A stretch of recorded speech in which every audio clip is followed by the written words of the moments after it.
Hello students, आज के इस वीडियो में हम लोग पढ़ेंगे total internal refraction of light, प्रकाश के पूर्ण आंतरिक परिवर्तन। तो मैं उम्मीद करता हूं कि आप पिछला वीडियो देखे होंगे जिसमें हम लोग पढ़े थे सर्टिकल एंगल। नहीं देखे हैं तो पहले उसको देख लीजिए, उसके बाद ये समझ में आएगा।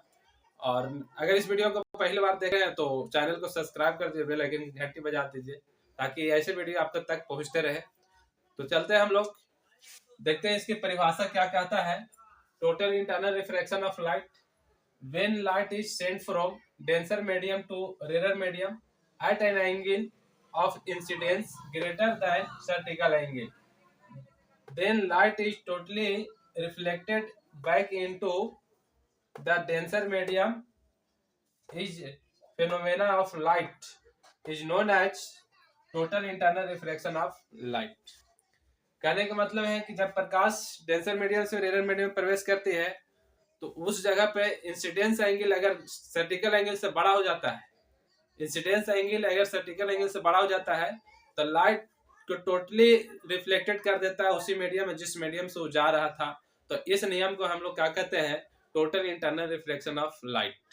यानी इंसिडेंस एंगल बड़ा हो जाएगा सर्टिकल एंगल से तो टोटल प्रकाश जो है उसी मीडियम में लौट जाएगी जिस मीडियम से वो प्रवेश कर रही थी। तो इस नियम को हम लोग total internal reflection of light कहते हैं। तो इसको देखते हैं, हम लोग समझते हैं। मान लीजिए ये डेंसर मीडियम है और ये रेयर मीडियम है।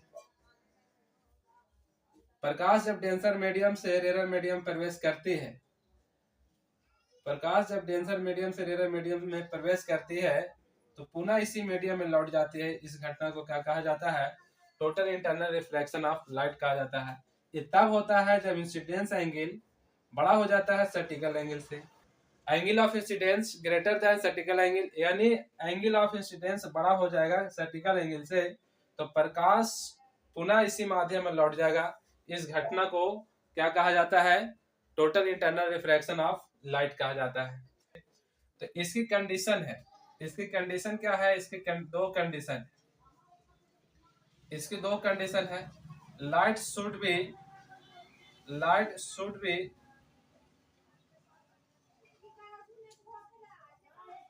Saint from denser medium